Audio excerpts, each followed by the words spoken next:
जिस तरीके से भारतीय जनता पार्टी की सरकार सारी संस्थाओं को खत्म कर रही है एक एक करके, जिस तरीके से चुनावों की चोरी हो रही है, जिस तरीके से चुनावों की चोरी करने के लिए, चुनावों को जीतने के लिए विपक्षी नेताओं को जेल में डाला जा रहा है, जिस तरीके से किसानों के साथ अन्याय हो रहा है, जिस तरीके से पूरे देश की जनता बेरोजगारी, महंगाई से जूझ रही है, आज देश को एक ईमानदार और मजबूत विकल्प की जरूरत है।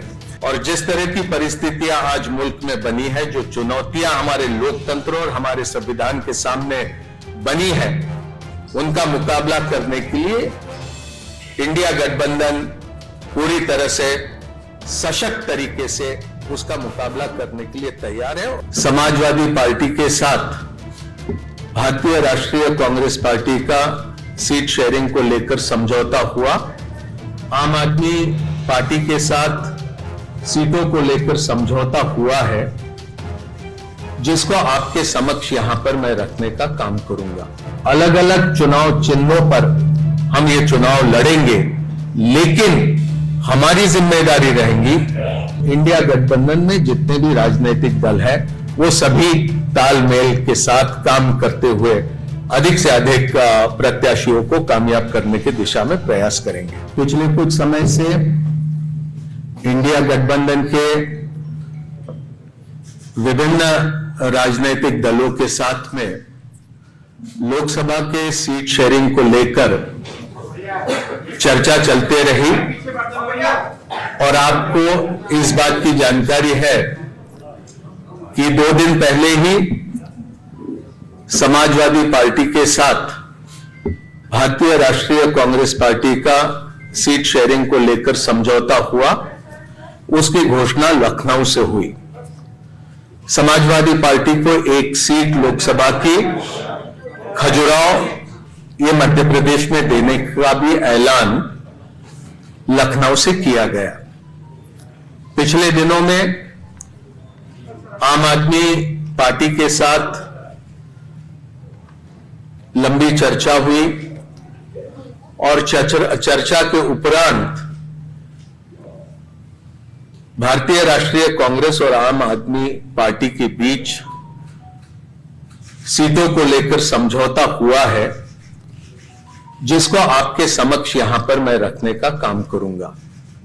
मुझे खुशी है कि 2 महत्वपूर्ण राजनीतिक दल इंडिया गठबंधन के आने वाला लोकसभा चुनाव का पूरा जिम्मा एक साथ संभालेंगे और जिस तरह की परिस्थितियां आज मुल्क में बनी है, जो चुनौतियां हमारे लोकतंत्र और हमारे संविधान के सामने बनी है, उनका मुकाबला करने के लिए इंडिया गठबंधन पूरी तरह से सशक्त तरीके से उसका मुकाबला करने के लिए तैयार है और उसी कड़ी में आम आदमी पार्टी और कांग्रेस पार्टी का सीटों को लेकर समझौता हुआ।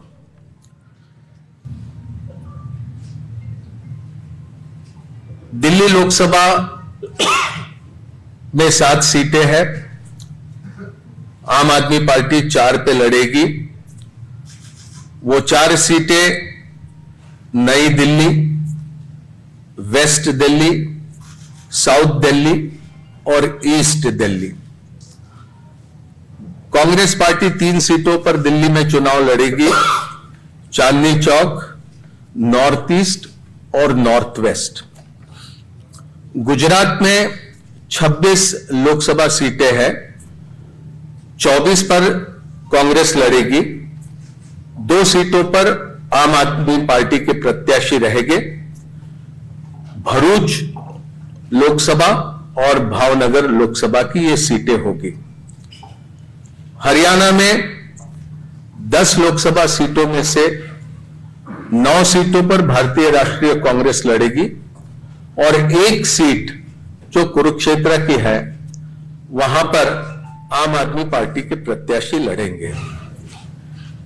चंडीगढ़ को लेकर लंबी चर्चा हुई, लेकिन आखिरी में यह तय किया गया कि चंडीगढ़ में भारतीय राष्ट्रीय कांग्रेस के प्रत्याशी चुनाव लड़ेंगे।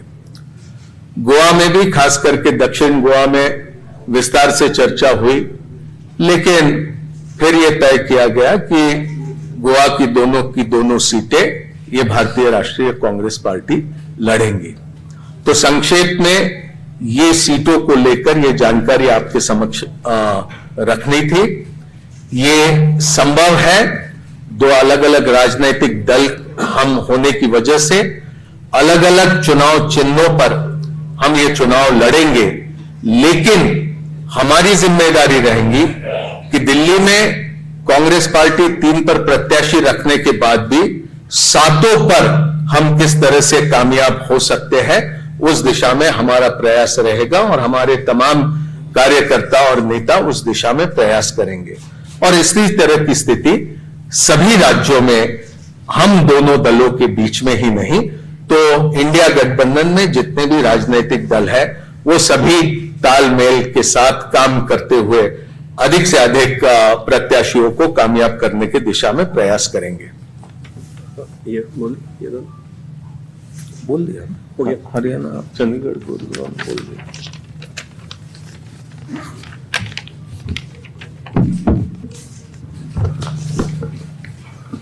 धन्यवाद मुकुल जी, आप सबका स्वागत है। तो सीटों के बारे में मुकुल जी ने सारे स्टेट्स का डिटेल में बता दिया है।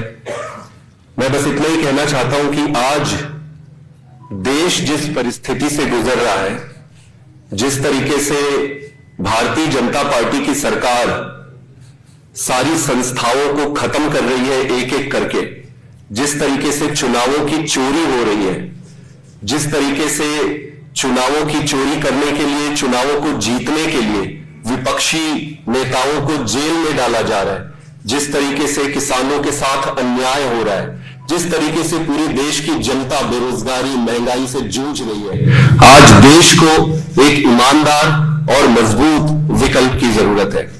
इसी को ध्यान में रखते हुए और अपने स्वयं के राजनीतिक छोटे छोटे बड़े छोटे हितों को दरकिनार करके देश के हितों को सामने रखकर इस गठबंधन में आए हैं।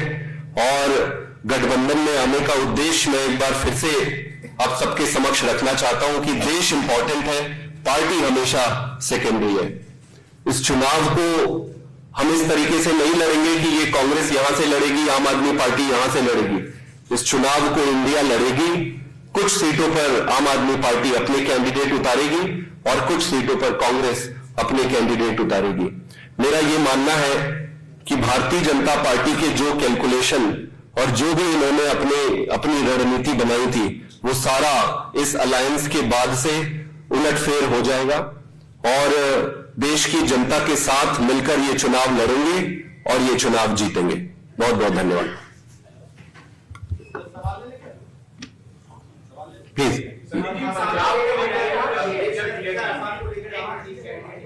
पंजाब में दोनों पार्टियों ने म्यूचुअली ये तय किया है कि अलग अलग चुनाव लड़ेंगे।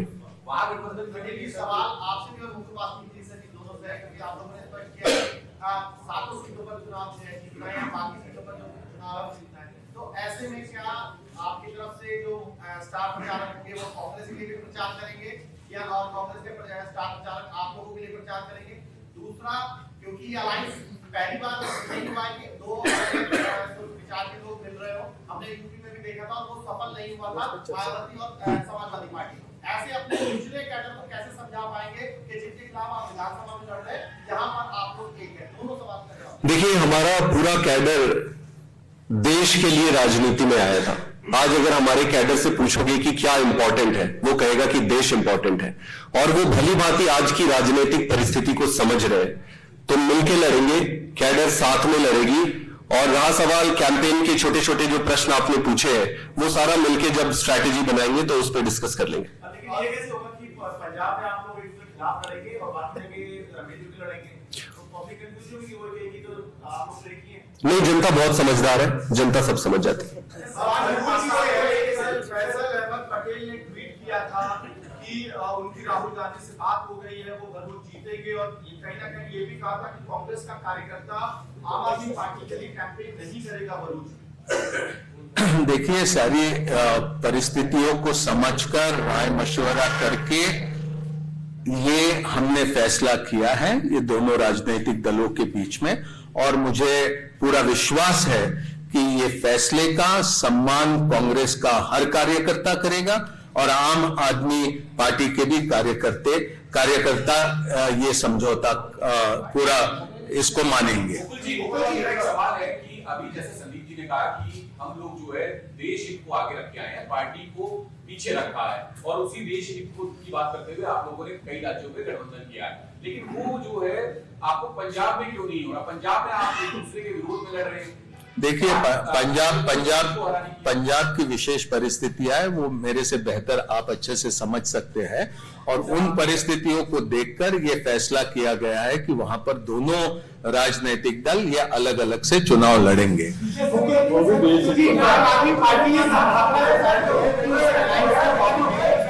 अरविंद केजरीवाल की मुश्किलें बढ़ेगी अगर ये अलायंस हुआ, अगर आम आदमी पार्टी ने प्रेस कॉन्फ्रेंस भी की थी, कांग्रेस इसे कैसे देखती है कि अरविंद केजरीवाल की मुश्किलें बढ़ेगी सीबीआई और ईडी को लेकर?